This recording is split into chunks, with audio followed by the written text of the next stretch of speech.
sua plenitude e tudo que nela há. Eu cumprimento a igreja com a graça e a paz do Senhor Jesus. Amém? Aproveitando que os irmãos estão em pé, abra sua Bíblia comigo. 1 João, no capítulo de número 3, versículo de número 8. Aproveitando a oportunidade, quero atributar ao bom Deus toda a honra, toda a glória e o louvor pelos séculos dos séculos.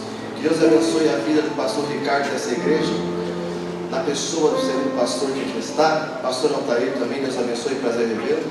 Deus abençoe a vida do meu amigo, irmão nascido de outra mãe, Gustavo. Deus abençoe sua esposa também, missionária Fernanda Regina. Os demais irmãos que aqui estão, Deus abençoe Daniel, prazer revê-lo também. Você que achou o texto bíblico, diga amém. Você que não achou, somente pense: eu preciso ler mais a minha Bíblia em casa. 1 João capítulo 3, versículo 8, na tradução que tem por mão, diz assim: quem comete pecado é filho do diabo, porque o diabo peca desde o início. Mas para isso, o Filho de Deus se manifestou para desfazer as obras do diabo. Antes de se assentar, olhe para a pessoa que está ao seu lado e diga para ela: sorrindo você fica mais bonito. Se assente glorificando ao bom Deus.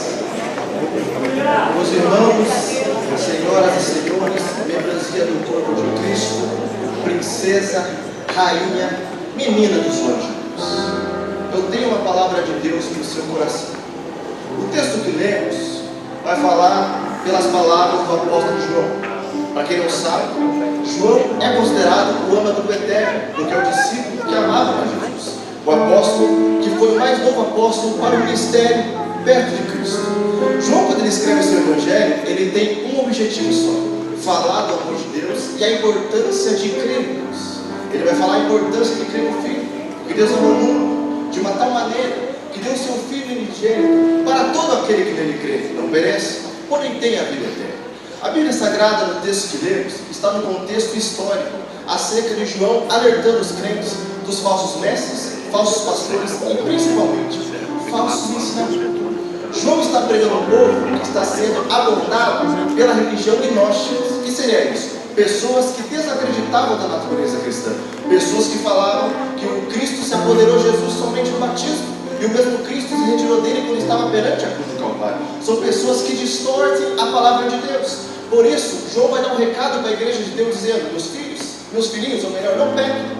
Mas se caso vocês pecarem, vocês têm um advogado junto ao Pai. João vem com essa informação de uma forma extraordinária. Porém, os ensinos gnósticos, eles vêm falando bem assim, simplesmente: se eu tenho um advogado no céu, nasce uma pergunta: por que eu não vou pecar? Eu já tenho um advogado, por que eu não peco? Estão entendendo o problema que o João está resolvendo? João está resolvendo um problema acerca dos falsos ensinamentos, dizendo: o ensino gnóstico, o que eles querem fazer? Eles querem distorcer a palavra de Deus. Por esta razão, nós vemos João dizendo assim: peraí, meus filhos, não cometem pecado. Quem comete pecado é filho do diabo. João está preocupado, querendo demonstrar, colocando os filhos da luz de um lado e os filhos do diabo de outro. Ele vai dizer assim: o pecado começou pelo diabo, que ele peca desde o princípio. O diabo tem o único objetivo: fazer você pecar. E nesse contexto, ele está querendo fazer o povo de Deus pecar através do falso ensinamento, a dar ouvido a sofisma e heresia. Mas por esta razão, João vai dizer assim: mas para isso, o Filho de Deus, ele se manifestou para destruir, para desfazer as obras do diabo. Aí ele coloca bem assim um termo: peraí, eu tenho um advogado no céu. E quem crê em Jesus vai pensar assim: se eu tenho um advogado no céu, eu não vou pecar. Justamente, irmã Fernanda, por eu não merecer ser defendido, eu tenho um advogado no céu. E eu vou ter esse advogado no céu sem defesa alguma, assim mesmo eu não vou pecar. A dificuldade é essa: o diabo, ele vem, ele peca desde o princípio. E o que aconteceu no princípio? A Bíblia diz que Deus coloca um casal dentro do jardim. E Deus fala uma ordem: pode comer de tudo, menos dessa árvore. O Éden significa lugar de delícias. Mas para viver dentro do lugar de delícias, tem que fazer somente duas coisas: adorar e obedecer. E a Bíblia Sagrada nos conta que quando a mulher olha junto com Adão a árvore, elas vinham se alimentar da árvore. Porém, Deus falou bem assim: não toque dessa, não coma dessa árvore, não usufruem dessa árvore. Eles, por sua vez, foram lá e comeram do fruto, porque não entenderam a palavra de Deus. Simplesmente porque se o fruto da árvore fez com que Adão pecasse, da madeira da árvore surgiu a cruz de Cristo. Pegou aí? Eu vou dizer de novo: do fruto da árvore nasceu um projeto para Adão pecar, mas da madeira da árvore surgiu a cruz de Cristo para salvar a vida do pecador. O que Deus está fazendo? Deus está transmitindo acerca do casamento de Cristo com a sua igreja. Cristo é igualado ao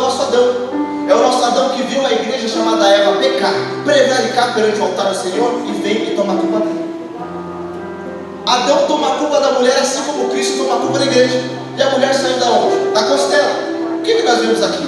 O espaço que era dentro de Adão ficou vazio, porque a mulher saiu da costela. É como se fosse a igreja. A igreja de Cristo saiu da essência do nosso Cristo, Adão. Porém, a Bíblia Sagrada nos conta que quando Cristo, seu espírito é retirado, aonde que o soldado fere com a lança? Do lado direito. O que ele tinha do lado direito? A costela. É o Deus falando um recado para a igreja, que a igreja não iria mais sentir dor, porque toda a dor que esperava a igreja, Jesus tomou na cruz do Calvário. Porém, não foi só lança que entrou, mas saiu água, dizendo uma coisa: a minha igreja eu remi, e é do vou sustentar. Você perdeu de dar uma glória para está dizendo. Porém, nós vemos, aí Deus dá uma oportunidade de arrependimento. Adão, aonde você está? Adão aparece e diz assim: ouvi teus passos. Olha o nível de intimidade. A intimidade era tão grande que eu ouvia Deus caminhar. Olha, ouvi teus passos no jardim, mas eu temi, porque estava nu. Deus perguntou: Adão, aonde você está? Não como você está. Adão já só de ouvir a voz de Deus, Adão já fala: ouvi teus passos no jardim, mas temi, porque estava nu. Só de ouvir a voz de Deus, ele já reconhece seu estado, reconhece a sua natureza. E Deus fica pensando: como é que você sabe que estava nu? Mas uma coisa interessante, mesmo Adão e Eva, pastores, tendo pecado, não deixou de ouvir a voz de Deus e sentir a tua presença. Aí o que acontece? Aí Deus fala: mas o meu plano é perfeito, eu vou mostrar para vocês como o meu plano funciona. Aí nós vemos, Deus prepara o cordeiro, Deus prepara a sua manifestação para fazer o povo a retornar ao jardim. A Bíblia Sagrada nos conta que quando Jesus vai, Jesus morre e vai para o túmulo. Quando ele chega no túmulo, a Bíblia diz que Maria chega lá. Preste atenção. Quando Maria chega, ela vê somente um anjo na cabeceira e um anjo nos pés. A Maria olha, ela não vê nada. Para muitos, isso aqui é só o túmulo de Jesus, mas não é só isso. O que está acontecendo aqui? Se nós formos ver essa representação, Daniel, um anjo na frente e um anjo atrás, é a representação nítida da Arca da Aliança. Maria não está vendo somente o túmulo de Jesus. Maria está assim, ó, olhando a Arca da Aliança. E o que ela está vendo? Porque a Arca da Aliança era presa a homens. A Arca da Aliança era limitada. A Arca da Aliança só ia aonde os homens queriam. Porém, Maria está vendo algo superior. Que a Arca da Aliança, a glória chamada Jesus, não está presa mais numa madeira. A glória chamada Jesus não está limitada mais aos homens. A glória chamada Jesus, onde tiver dois ou três reunidos em teu nome, e ali eu se manifestarei. Porém, a audição de Eva deu ouvido à voz da serpente. A audição de Maria foi trazer as boas novas. Olha a diferença. Porque quando Maria está saindo, ela escuta Rabuno, mestre, a intimidade que ela tinha com Jesus. E ela vai dar notícia. Ela vai espalhar a notícia. Ficou por responsabilidade delas. Porém, nós vemos que quando ela dá notícia, os seus discípulos correm atrás de Jesus. E a Bíblia diz que Pedro chegou antes e ficou parado. João chegou primeiro, melhor, e Pedro chegou e entrou. Porém, quando Pedro chega, olha o que ele olha. Ele olha um lençol e os lençóis. Que lençol que era esse? Ele olha um lençol que estava acima da cabeça de Jesus. E ele olha os lençóis separados. A Bíblia diz que estava separada a parte. O que representa? Esses lençóis é uma representação da igreja. Mas como que funciona isso? A Bíblia diz que quando o pecado de Adão fez com que criasse espinhos e abrolhos dentro do jardim. Porém, o que Deus fala? Eu vou fazer o seguinte: eu vou fazer um caminho livre para a minha igreja. Como? Como assim? Os espinhos cresceram no Éden. Porém, Jesus vai andando sobre a cruz. Quando ele vem, ele coloca o quê? Uma coroa de espinho na cabeça. Está dizendo assim, que a minha igreja, ela não vai tropeçar mais. Porque os espinhos que esperavam os pés da minha igreja, eu levei como coroa para a minha cabeça. Porém, nós vamos assim, o lençol que ficava na cabeça de Jesus. E o lençol, irmã Fernanda, estava com a marca do sangue. Estava cheio de sangue. Esse sangue com os espinhos que cresceram no Éden, estava na mente de Jesus. Estava na sua cabeça. Porém, o lençol ficou separado à parte. E existe um propósito. Esse lençol é uma representação nítida da igreja. Por quê? Porque está sujo de sangue. Mas por que esse lençol está separado à parte? Porque um dia o dono do lençol vai voltar para buscar de novo. Porém, nós vemos assim, que esse lençol é uma representação. Quando o lençol era dobrado, Gustavo, o lençol representava para a tradição judaica simples. Eu me alimentei, eu dobrei o lençol, eu vou sair, mas eu já volto. Vou dizer de novo. Lençol dobrada. Dobrada é uma representação. Jesus dizendo assim: eu já jantei, eu me alimentei, mas eu estou voltando para buscar você. Aí nós vemos, aí a Bíblia diz, olha que mistério, que quando Pedro olha, os lençóis estavam no chão. Ou seja, o lençol da cabeça e os outros lençóis que estavam cobertos por Jesus estavam fora. Ou seja, em outras palavras, isso é heresia, irmãos. Jesus estava pelado. Jesus estava nu e saiu assim mesmo. Mas por que não viram a nudez de Jesus? Porque Jesus não se via mais nu. Sabe como Adão e Eva eram vestidos no Éden? Vestido de presença de Deus. E Jesus, vestido de presença, está querendo dar um recado para a igreja. Não vivam mais da imagem do Adão caído. Vivam do Cristo ressuscitado. E quando ele passa, ele chama Maria. Maria pensa que é o quê? O jardineiro. Enquanto o primeiro homem, ele estava dentro do jardim. O segundo, o jardim estava dentro dele. Deus. Ele trouxe novamente a inocência e falou um recado: vai lá e avisa meus discípulos. Não, vai lá e avisa os meus irmãos que eu ressuscitei. Mudou o nome, não é mais discípulos. Agora que fazem parte da família de Deus. Porque quando a pessoa é desconhecida para você, você releva tudo, você deixa ela fazer todas as coisas. Mas quando a pessoa se torna irmã, uma pessoa tão próxima a tudo que você fala, não pode falar a verdade que ela vai ficar brava. Jesus agora vai falar a verdade. Jesus agora está preocupado. Jesus vai focar somente em uma coisa: fruto pronto. A Bíblia diz, preste atenção, que quando Adão pecou, ele se cobriu com folhas de figueira. A figueira não tinha crescido, folha de figueira. Aí Jesus fala: eu vou mudar a mente desse povo. Vou dar uma metanoia para eles. João capítulo 15, versículo 1. Eu sou a figueira verdadeira. Por quê? Porque existe uma figueira falsa. Já quebra aí? Jesus está querendo dizer, enquanto tem uns que estão chamando a oliveira de figueira, mas a figueira é falsa, mesmo que o fruto da figueira é linda. A figueira é falsa. Figueira é recurso para se auto-justificar de novo. Porque quando Adão se cumpriu com folha de figueira, reconhecendo a sua nudez, ele está querendo se auto-justificar. O que Deus faz? Deus tira a folha de figueira e planta a pele do cordeiro. Como funciona? A figueira cresceu. Porque antes o homem, ele tinha domínio sobre o pecado. Mas a Bíblia diz que quando Zaqueu quer encontrar Jesus, ele sobe uma figueira. E a Zaqueu era pequena. Por quê? Porque o homem antes, ele tinha domínio sobre o pecado. Depois o pecado começou a dominar com o homem. E Deus olhou, o pecado está dominando o homem. O homem está pequeno perto do pecado. Zaqueu, desce. Porque hoje me convém posar na sua casa. Deus fala, desce dessa auto-justificação. Desce desse recurso próprio. Você não tem força para ir sozinho. Jesus está preocupado. E eles falam, vai ter um propósito em vocês. Eu sou oliveira verdadeira, vocês vão viver da oliveira. Porque o fruto pronto, meu Fernando, tem um problema. Porque quem vive do fruto pronto, dá a vida para a serpente em vez da voz de Deus. Esse é o problema do fruto pronto. É tudo pronto. Eu olho assim, para que eu vou estudar para pregar? Eles vão falar uma coisa que me dá tão ódio. Para que eu vou orar? Para que eu vou ensaiar? É fruto pronto. É melhor eu começar a esquentar sem micro-ondas. Preguiça de fazer de novo. Quem vive do fruto pronto, Daniel, não valoriza a chamada de Deus. É por isso que eu criei a estrutura, que o ministério existe. Porém, o que acontece? Deus fala, eu vou fazer uma limpeza. João capítulo 15, versículo 3. Vós já estáis limpos pela palavra que eu tenho falado. O que Jesus está dizendo? Quanto mais o Senhor falar, mais limpo você. Aí capítulo 15, versículo 16, vai dizer assim, não escolheste mais a mim, mas eu escolhi a vós para que mais dê o quê? Bons frutos. Aí o fruto externo, o fruto do Éden, não existe mais. Agora vocês vão ter os frutos, mas qual é a diferença? O fruto não estará pronto, visível a vocês. O fruto será vocês criar por você. Mas qual é o problema? O problema é que Jesus se torna árvore, e Jesus quer trazer novamente o acesso para que eles produzam fruto. Para eles não viver mais o fruto pronto. Quando eles olham isso, eles ficam pensando, mas como que eu vou fazer isso? Aí Jesus fala, eu vou enviar uma pessoa. João capítulo número 14, versículo 1 vai dizer, não se turbe o vosso coração. Crede em Deus, mas crede também em mim. Na casa do meu pai, muito morado. Jesus está se despedindo da sua personificação como terrena. Jesus está falando, eu cansei de tratar vocês por fora. Vocês andam comigo, ver milagres, vocês andam comigo, ver coisas maravilhas. Agora eu vou tratar vocês por dentro. Eu vou enviar um Consolador, o Espírito Santo. E Paulo vai falar bem assim, mas o fruto do Espírito é gozo, paz, bondade, benignidade, fé, mansidão, temperança. Ele está preocupado com isso. O problema de muitas pessoas é forçar fruto. Fruto não se força a produzir. Não se força a agenda.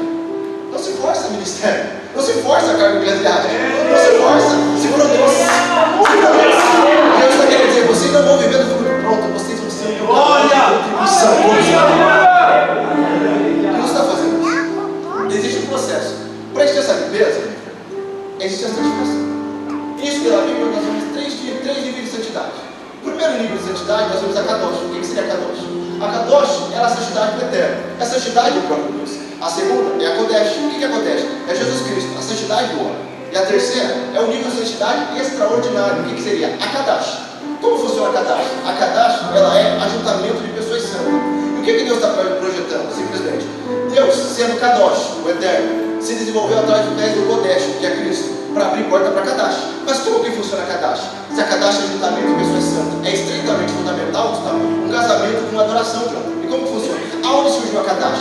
A Bíblia diz, Lucas capítulo 24, 24, versículo 49. Ficar Jesus em Jerusalém, para que tu alto recebes a promessa. Atos dos Apóstolos, capítulo 1, versículo 4.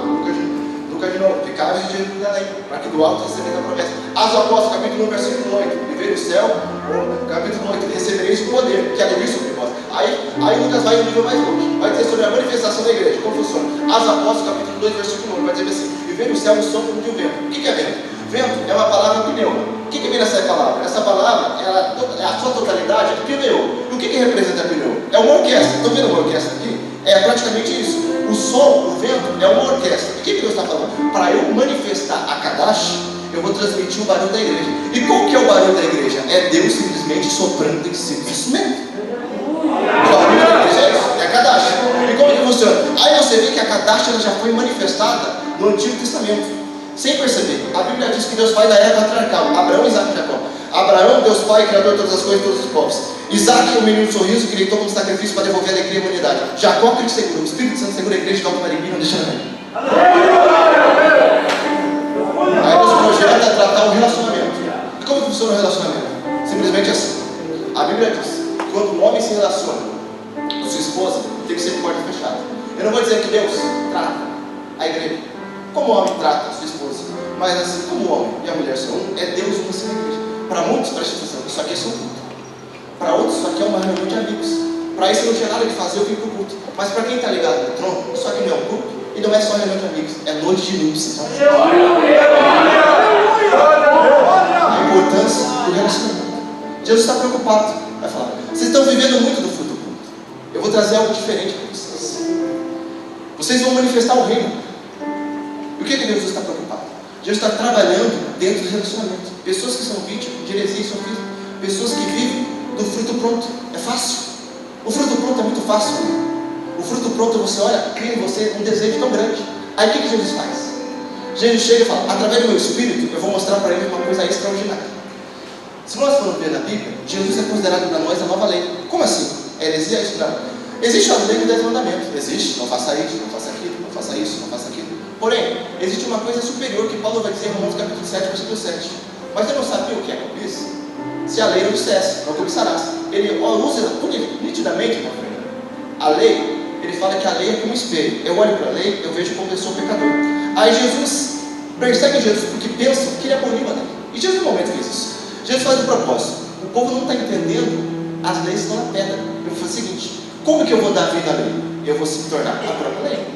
Jesus, com sua vida, se torna a lei. E como que funciona? Se eu olho para Jesus, eu não pego. Se eu olho para Jesus, eu não adultero. Se eu olho para Jesus, eu não roubo. Se eu olho para Jesus, eu não furto. Se eu olho para Jesus, eu não idolatro.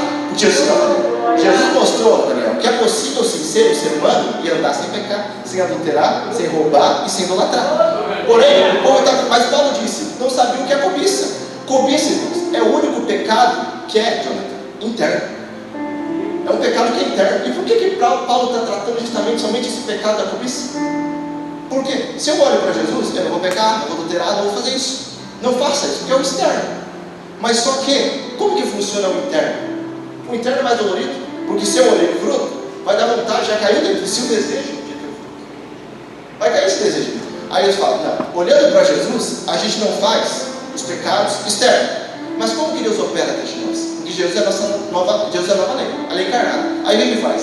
Paulo, Romanos capítulo 8, ele vai dizer: nenhuma condenação há para quem está em Cristo Jesus. E Paulo vai focar bem assim: porém, a lei é o Espírito, ô glória. Como que funciona? Se eu olho para Jesus, a lei encarnada, eu não faço essas coisas externas. Mas aquilo que é dentro de mim, que eu não consigo libertar, aquele pecado, aquele desejo, aquela fobia, aquele pânico dentro de mim, o Espírito Santo se torna uma nova lei por dentro. É um processo de cortar carne. Como que funciona? Um segura, o outro imobilizado e o outro corta. Um segura, o outro imobilizado e o outro corta. Tem alguém te segurando e o Espírito olhando para você, segurando você. Aí Deus olha: eu vou cortar ele na medida dele. Eu vou arrancar aquilo que ele não consegue arrancar. Eu vou tirar dele aquele pecado que ele acha dificuldade. Eu vou arrancar do pau.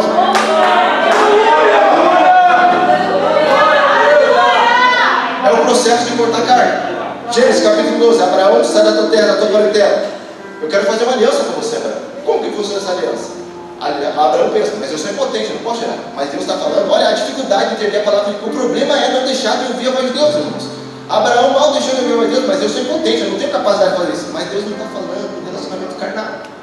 E por quê? Abraão, sai da tua tenda. Deus está tentando falar para ele que é outro tipo de relacionamento. É um relacionamento espiritual para ele gerar. Ele pensa que é carnal. E ele, por isso que Deus não fala com ele na tenda mais. Porque quem não entende relacionamento com Deus, o processo, Deus só fala da tenda para fora. Quando no capítulo 17, quando Abraão entende o processo do relacionamento, aí Deus fala, eu vou entrar na tua tenda. E vou fazer promessas absurdas da parte de Deus. Aí ele fala da promessa, aí não é Abraão mais. Aí o problema é a mulher. As mulheres são abençoadas. O problema é a mulher. Novamente. Mas peraí, dá risada. Sarai dá risada. Por quê? Não entende o que é relacionamento. Pensa que é relacionamento do carnal. Tira um pouco a visão da carne. Quando você tira a visão da carne, você foca no espiritual. Por que a carne é fraca? Porque o espírito está forte, tem essa visão. E como que funciona? Aí fala, peraí, você não pode gerar, ele tem 100 anos, você tem 80, você não vai poder gerar. Ela vai assim, mas é como Deus falasse. Porque quem corta o excesso de carne, nunca é tarde para viver promessas absurdas da parte de Deus. Corta o excesso de carne, que a alegria vai gerar. Corta o excesso de carne, que a porta da faculdade abre. Corta o excesso de carne, que a porta do trabalho entra. Corta o excesso de carne, que a porta do ministério checa.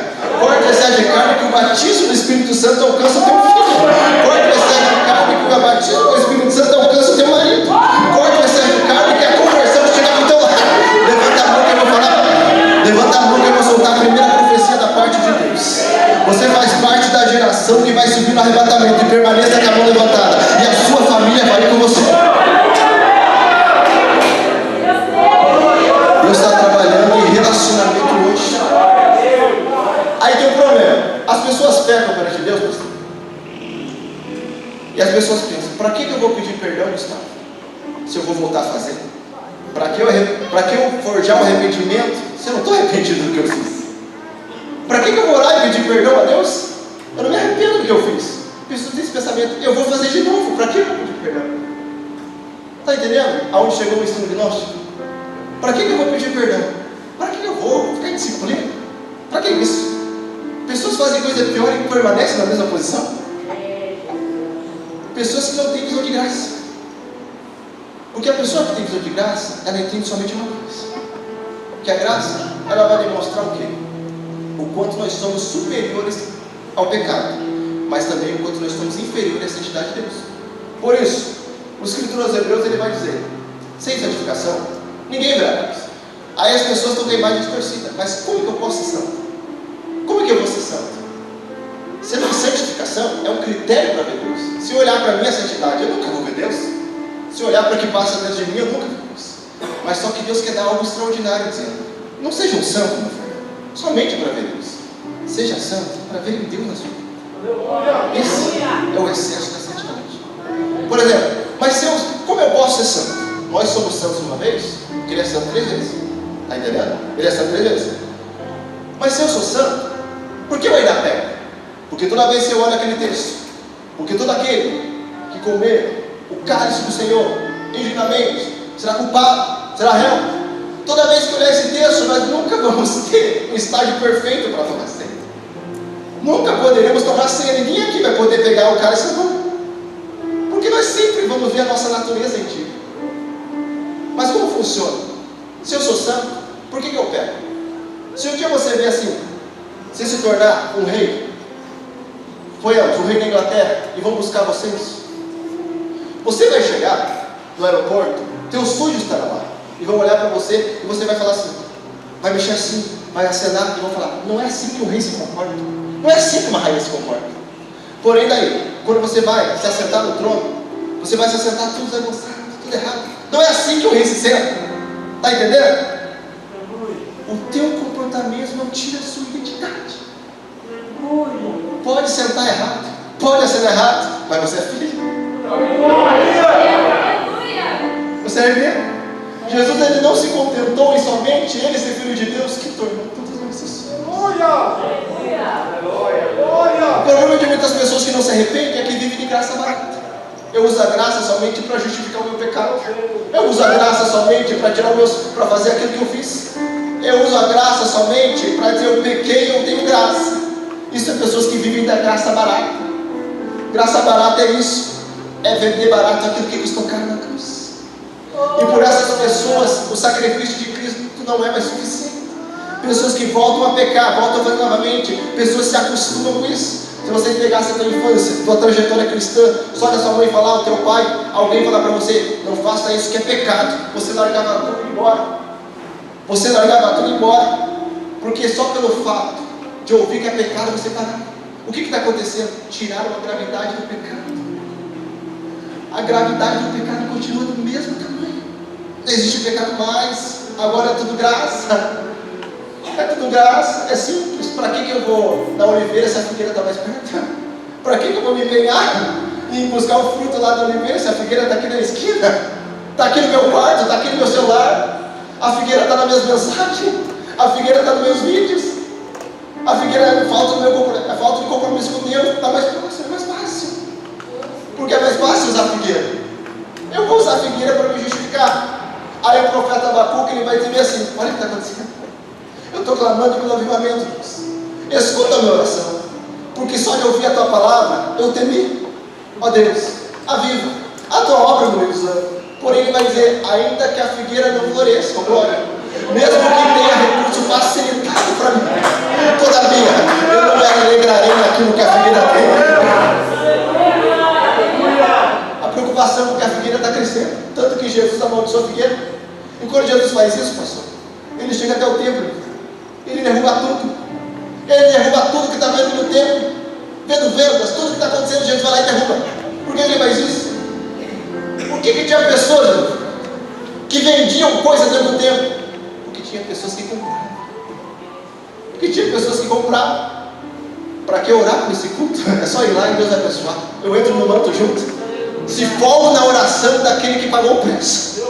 E Deus, com sua misericórdia, ainda manifesta. Daí quando chegar em casa, ele fala, eu não merecia isso. É Deus olhando, olha a graça para você. Olha a graça para você. Aí você vai lá e faz a oração dos hebreus. E qual que é a oração dos hebreus? Ele vai fala igual o povo. Deus, a partir de agora, só iremos adorar o teu nome. Só iremos adorar a ti. Foram lá e novamente pecaram perante Deus. Toda vez que você ajoelhar, jovem, na tua casa, e você falar, Deus, eu não vou fazer mais isso, eu não vou fazer mais isso, é como se Deus olhasse para você, não faça essa oração para mim. Porque essa é a mesma oração que o povo hebreu fez e viu o que aconteceu. Não prometa aquilo que você não pode cumprir, não faça isso. Fala, Deus, apesar das minhas fraquezas, Deus, me ajude a melhorar nesse sentido, que eu não quero pecar perante ti. Eu não quero viver mais na figueira. Eu não quero viver na figueira. As pessoas, a prática da figueira funciona mais ou menos assim. A pessoa não vem no ensaio e a pessoa canta. Claro que vai cantar, tem que cantar. Todos têm esse privilégio. A pessoa chega atrasada no culto, a pessoa chega para pregar 10 minutos antes da mensagem. A pessoa não vem na escola dominical, a pessoa falta no doutrina. Isso é figueira. Isso é viver na figueira. Se você vê pessoas assim, é pessoas que estão vendo a figueira. Pessoas que não vivem a figueira. Porque a figueira, olha, segura essa. Desceu agora. Figueira é assim. Obrigado. A figueira, preste atenção. Qual que é o problema da figueira? A figueira, ela te ajuda, Deus, até onde você quer. Até onde é bom, pregador. Mas como que funciona? Aí Jesus fala, aonde que Jesus vai descer? No Monte das Oliveiras. Quem vive da figueira não vai ver Jesus descer no Monte das Oliveiras. Se comporta como figueira.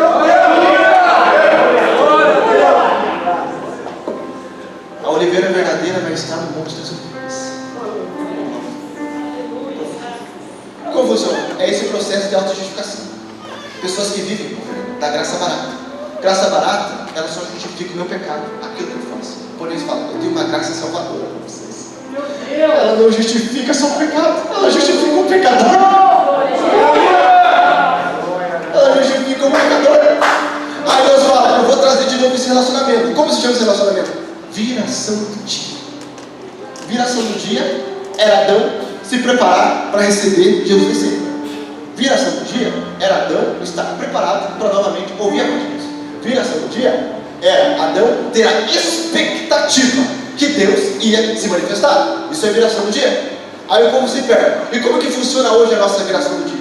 Viração do dia, Gustavo, é você estar passando um dia tribuloso em casa, pegar a vassoura para varrer e colocar o rádio tocar sobre promessas. Viração do dia é você chegar num culto como esse e falar, pai, não sei porquê, mas eu já sabia qual louvor ia cantar. É você chegar e falar: mãe, eu já sabia qual mensagem o pregador ia pregar. Vira-se no dia, é tratar um assunto na escola dominical e Deus confirmar tudo à noite. Isso é relacionamento constante que Deus está distribuindo novamente.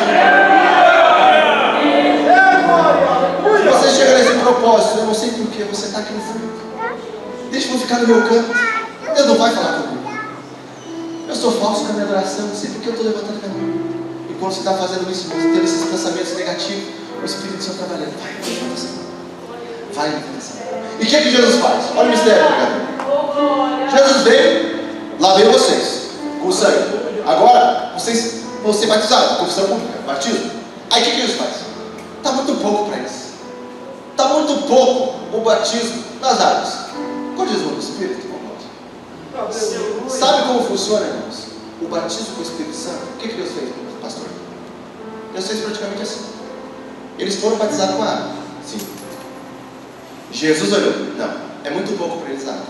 Jesus vai lá e pega a igreja do Senhor e faz que a igreja mergulhasse no Espírito Santo. Você pode não entender, mas Jesus pegou a tua alma depravada e mergulhou ela no Espírito Santo. Esse é o verdadeiro batismo com o Espírito Santo. Presta atenção. Aí os frutos são manifestos internos. Porém, a pessoa não vive os frutos do Espírito, mas a pessoa quer ter os dons do Espírito. Como eu posso ter os dons se eu não produzo os frutos? Porque é simplesmente assim, que o dom está se tornando mais importante que o caráter. Como que funciona? Eu prego hoje aqui, estou pulando aqui, amanhã estou fora, cara. Que unção é essa? Eu pulo aqui, amanhã eu já estou fora. Então, dando mais importância que ao dom do que ao caráter. Porque o inimigo não se contentou e colocou distorções. Ah não, já que eles entenderam que o fruto é interno, eu vou trabalhar nessa parte. Para quê? É melhor eu buscar os dons do Espírito. Mas para que fruto? Fruto é fácil de ter. Fruto é fácil de ter. Fruto é muito fácil. Para que eu vou querer os dons? Mas a pessoa, quando tem os dons, ela está tendo um amadurecimento para receber os dons quando a pessoa está no fruto. E o problema desse povo é: eu tenho o fruto do Espírito, mas é necessário eu também ter os dons do Espírito. Porém, eu não tenho que buscar o dom, eu tenho que buscar primeiro os frutos. Como que eu posso querer pregar se eu não sei perdoar? Como eu posso querer pregar se eu não entendo o que é amor? Como eu posso pregar se eu não tenho fé na mensagem que eu vou pregar? É simplesmente pregar, porque pregação é uma arte, é simples.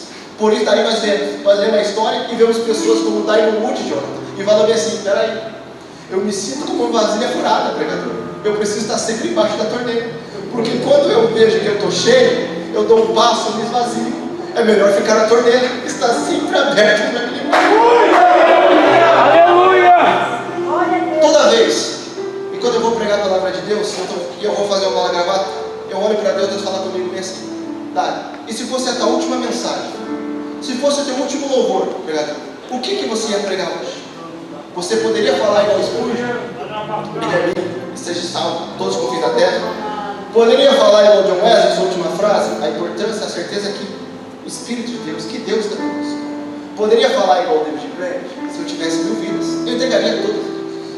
Eu poderia falar igual esses caras? Eu poderia falar igual Evans? Grava a eternidade nos meus olhos. Eu poderia fazer isso? Ou eu poderia falar igual Estevão? Sua última palavra: eis que vejo seus amigos, o Filho do Homem assentado à direita do Pai. Por isso, faça um momento de reflexão, feche teus olhos e pergunte para Deus, fale para Deus a sua última frase. Você não sabe o que vai acontecer quando você sai dessa casa. Você não sabe o problema que está lá. Você não sabe se vai resolver. Você está tão preocupado. Está tão preocupado para chegar em casa depois do culto abençoado e falar: meu Deus, o que aconteceu? Deus está perguntando para você: que última palavra você tem para distribuir a eles? Que última palavra você tem para direcionar a Deus? Que fruto que você tem produzido? Será que a figueira tem encarnado todos a tua família e só você que é oliveira? Mesmo que você seja só oliveira, é melhor ser um pouco de oliveira do que ser uma vida inteira de figueira. É melhor isso. É melhor ter um pouquinho de azeite do que uma vida inteira com azeite misturado, irmãos. É melhor isso, irmãos. É melhor isso. Isso é relacionamento. Deus está preocupado com a sua igreja. Deus está preocupado com a dispersão da palavra de Deus. Deus está preocupado com as pessoas esquecendo a palavra. Já não fala, veja qual a última vez que falaram aquele salmo, escondi a tua palavra no meu coração para eu não pecar contra ti. Congresso de jovem era assim. Aí vamos lá, Salmo 119, versículo 9, vamos lá, como purificar os jovens seu caminho? Cadê? Não tem mais. Jovens sejam cheios do Espírito, jovens recebam a graça, jovens, não tem mais isso, jovens. Escondemos a tua palavra para não pecar. Cadê esse sistema? E há tanto jovem pregando que aí os irmãos que têm mais tempo de igreja, mais tempo de vivacidade com Deus que nós, eles ficam assim, mas tinha época que era testemunho, tinha época que pessoas sempre contavam testemunho, do falar simples. Por que não tem mais oportunidade para esses irmãos mais antigos da igreja? Eles entristecem, mas eu tenho uma palavra de Deus para vocês, irmãos. Você pode não estar dando testemunho agora, irmãos que são mais antigos, mas saiba que no céu que quem puxa o louvor é a terceira idade. Tem 24 velhinhos que todo dia estão dizendo: Santo, Santo, Santo é o nome do Senhor Jesus. Todos têm lugar no céu, todos têm acesso no reino. O problema é que pessoas que vivem no fruto pronto, em vez de trazer pessoas para ir para a oliveira, trazem para o fruto pronto. Para que isso? Para que esse compromisso, ensaio essa hora? Para quê? Tem ensaio a semana inteira, a gente passa igual vocês passaram, fim de semana, hora jovem, fim de semana, manhã com Deus, dia com Deus, tudo isso, o dia inteiro com Deus e a noite para o culto ainda cansado, isso Deus sabe. Tanto que eu estou aqui nesse momento, está tendo campanha de 70 dias seguidos lá na minha igreja, e o pastor deve estar orando nesse momento por mim. Eu não queria sair de lá, mas o Senhor falou: vem aqui pregar a palavra de Deus. Porque ao mesmo tempo que eu estou aqui, Deus está operando lá e Deus está cuidando da minha família lá, amém? Isso é importante. A importância é o comprometimento. Por que Deus não abre a porta do ministério? Porque as pessoas querem tudo facilitado. É comida requentada, irmã Fernanda. É pessoas que não oram, não buscam mais Deus falar, não tem mais visão do reino, não tem mais visão do arrebatamento, não acordam assustados pensando: meu Deus, o céu se abriu, será que eu estou aqui ainda, eu estou no céu, será que a condenação veio para mim? São pessoas que vivem de comida pronta. Deus quer simplesmente, não quer, não viva mais no micro-ondas, vá para a fornalha da oração. Os irmãos sabem que esse bairro SIC é considerado para muitos um bairro violento, um bairro tem tudo, não sabe disso. E assim nesse bairro Deus permitiu ter uma igreja aqui. Eu posso dizer, pode abrir no centro de macumba, pode colocar coisa de tráfico, mas se essa igreja estiver embaixo de oração, se essa igreja estiver embaixo de oração, vai pegar todos esses traficantes aí e vão voltar aqui. E a igreja de Alto Barigui vai ser conhecida por Deus, somente por Curitiba, não só por uma geração que busca Deus. Vão olhar para essa igreja e vão falar: este sujo, um povo forte, revestido de poder. Um projeto, mas é estritamente necessário nós deixarmos a figueira de lado. Nessa noite eu vim simplesmente dizer uma coisa para você: Deus, Ele te ama tanto, a ponto de deixar uma oliveira preparada para você. Você pegue depois na sua casa ou aqui a sua família, fale do relacionamento com a sua família e fala: não vamos viver mais na figueira, vamos voltar a fazer o culto do lar, vamos voltar a fazer a visita, não vamos ser crentes somente aqui na igreja. Se nós somos chamados para fora, não adianta sermos chamados para fora se somos figueira. Nós temos que ser chamados para fora para ser oliveira. Porque o fruto da figueira mente, é um fruto mentiroso. O diabo tem esse projeto. Sabe por que o diabo não quer que você vá para o céu? Porque o diabo sabe como o céu é, que o céu é extraordinário. Mas qual que é a certeza? Que o diabo, ele desceu do céu, ele nunca mais vai subir. Levanta a mão. E você vai subir. Ele nunca vai descer. Você vai subir como noiva e vai voltar como esposa. Se coloque de pé. Você que vai cantar. Vamos. Todo pregador que não faz o apelo é a mesma coisa de ganharmos uma Olimpíada e não levar o troféu para casa. Eu não vou fazer um apelo para vocês. Pode ficar no seu banco. Nós vamos orar nesse momento. E nessa oração, peça para Deus tirar de você todo o desejo da figueira. Em vez de ter somente Bíblia no celular, volte a pegar a Bíblia na sua casa. Pode pegar a Bíblia normal. Volte a ensaiar os playback. Volte a participar do coral dos jovens. Volte a participar do ciclo de oração. Volte a vir para a EBD, porque é uma escola que está sendo vítima de muito sofisma. É a EBD. A EBD não está sendo mais qualificada como era antes. Estão se levantando até dentro da CPAD para tirar a EBD das igrejas. Estão num processo tão grande, irmãos, que estão querendo tirar a escola teológica principal das igrejas da Assembleia de Deus. Estão tentando tirar. Estão mudando tanta política lá que fala, para que DVD? Para que ter revista DVD? Não precisa disso. Não precisa disso, não precisa tanto empenho, o povo não quer saber disso. Vamos usar a oferta da DVD para outra coisa. Vamos tirar o ensino bíblico. Estão tentando tirar o ensino bíblico, a palavra genuína. Por isso que nesse momento Deus levanta o apóstolo João para nos alertar sobre isso. Vamos vivenciar a palavra, irmãos. Não é manifestação, irmãos, que traz cura. Não é poder, não é fogo, irmão, não é língua estranha, não, irmãos. É a palavra continua sendo suficiente. É somente a Escritura, é somente a Bíblia. Volte a ler a Bíblia na tua casa. Seja apaixonado por Bíblia. Seja apaixonada por Bíblia. Encurva a sua cabeça e vamos orar nesse momento. Senhor Deus, na tua presença aqui estamos, ó Pai. Pedindo, Senhor, a tua misericórdia, ó Deus. Pai Todo-Poderoso, nossos corações aqui, Senhor, estávamos como uma figueira, Senhor. Recurso fácil, Senhor. Recurso, Senhor, meu Deus, que alimenta o nosso desejo, Pai. E quando chegamos na nossa casa, Deus, se sentimos muito pecador, a ponto de não vir mais para a tua igreja. Senhor, que possamos ter mentalidade de oliveira nesta noite, Senhor, para entender que o teu sacrifício é suficiente, ó Pai. Eu sei que há vidas aqui que estão tentando libertar, Senhor, da cobiça dentro de si, Senhor. Jovens com dificuldade, Senhor, meu Deus, de se relacionar contigo, Senhor, que nesse momento há uma opressão demoníaca dizendo para não orar. Há uma opressão demoníaca dizendo não vale a pena orar, você vai continuar da mesma forma. Não vale a pena sonhar, você vai continuar sendo eleito. O teu filho não vai ser salvo, a tua filha não vai ser salva. Senhor, tira todos esses pensamentos infernais, Senhor, meu Deus. Senhor, Espírito Santo, opera agora, Senhor, alcança esse jovem que está com a mente no mundo da lua, Pai. Injeta com o teu Espírito Santo de Deus. Sopra a cadastro dele, Senhor. Manifesta a tua glória, Espírito Santo de Deus. Que há poder no teu nome, Senhor. Que essa igreja, Senhor, seja conhecida, Senhor, pela leitura da tua palavra, Senhor. Que essa igreja, Senhor, seja conhecida por pessoas que se comprometem com o teu evangelho, Pai. Que possam vivenciar, Senhor, meu Deus, as tuas escrituras, Senhor.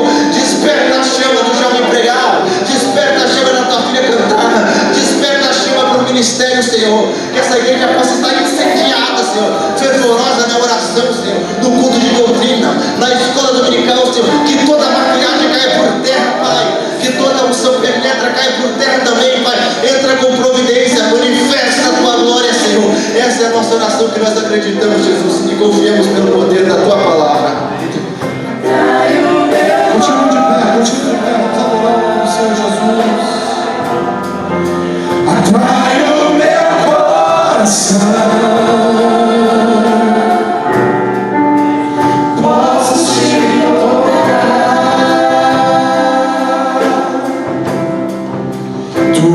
Minha vida, Jesus, és meu amigo.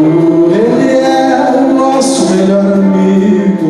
É tua vontade, doce Espírito, meu alimento.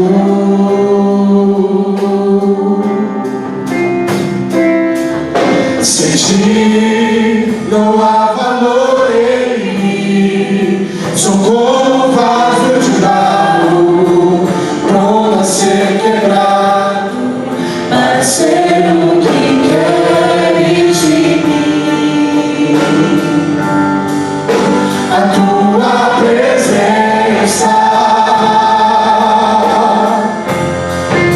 é tudo que eu preciso.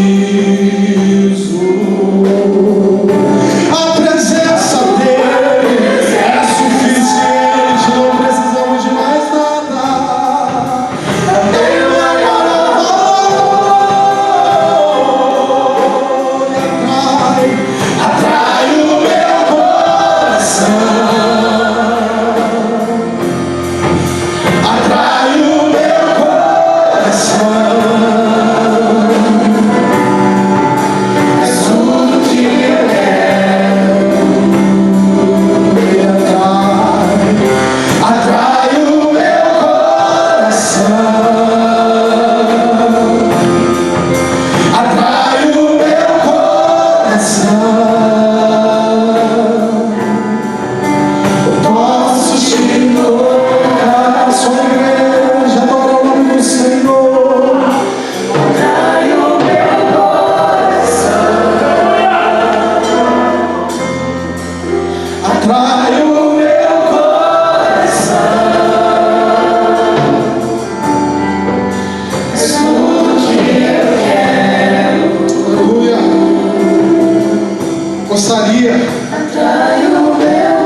sua fraqueza, você na sua pequenez reconhece que esse Deus ele é tão grande. Continua tocando, continua tocando. Você reconhece que esse Deus ele é tão grande, você é tão pequeno, você é tão dependente dele. Você entrou aqui por essas portas se sentindo tão pequeno. E é isso mesmo que o Senhor quer. Que nós vamos para o caminho da humilhação. Porque sim, nós somos pequenos, mas Ele é grande, Ele é poderoso, Ele é maravilhoso. Aleluia. Eu preciso orar pela tua vida nessa noite. Glória. Em nome de Jesus. Aleluia. Aleluia. O Espírito Santo de Deus está queimando no meu coração. Que tem pessoas que entraram aqui com o coração quebrado, com o coração angustiado, sem conseguir sentir alegria. Mas como o Dário ministrou, o fruto do Espírito também é a alegria. E a alegria genuína e verdadeira só vem através desse fruto. E a alegria da salvação quer preencher corações aqui nessa noite. A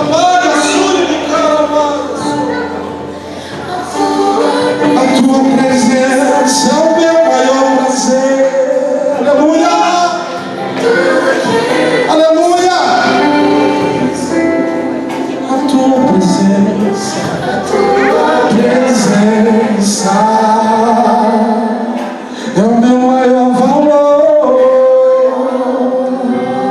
Senhor Deus e Pai, nós estamos aqui diante da tua presença. Uma vez mais essa noite, onde nós podemos partilhar, Senhor, da tua palavra, ao qual o Senhor usou o teu filho para ministrar aos nossos corações. Continua abençoando o teu servo, por onde quer que ele vá, onde ele colocar a planta dos seus pés, que possa ser abençoado. Senhor Deus e meu Pai, também por essas vidas que estão aqui à frente e reconhecem a sua pequenez, reconhecem a sua fragilidade. Senhor, toma elas agora nas tuas mãos, com o teu Espírito Santo agora possa trazer como fruto a tua genuína e verdadeira alegria, a tua genuína e verdadeira alegria que só vem de ti, que só o Senhor pode nos proporcionar, que só o Senhor pode nos dar. E nós te pedimos, Senhor, que a tua presença continue conosco ao sair daquelas portas, que nós possamos ser um testemunho vivo da tua graça, do teu favor imerecido, e que esse favor não foi só por mim, e de que esse favor não foi só pela minha vida. Eis aqui, Senhor, a nossa vida. Nos ajuda, Senhor, a pregar a tua palavra neste bairro, Senhor, que nós possamos alcançar o bairro SIC estabelecido aqui nessa igreja em Alto Barigui, Senhor. É o que eu te peço, em nome de Jesus. Amém. Ele atrai os nossos corações, atrai o meu coração. Posso te tocar. Amém. Pode se sentar, meu irmão.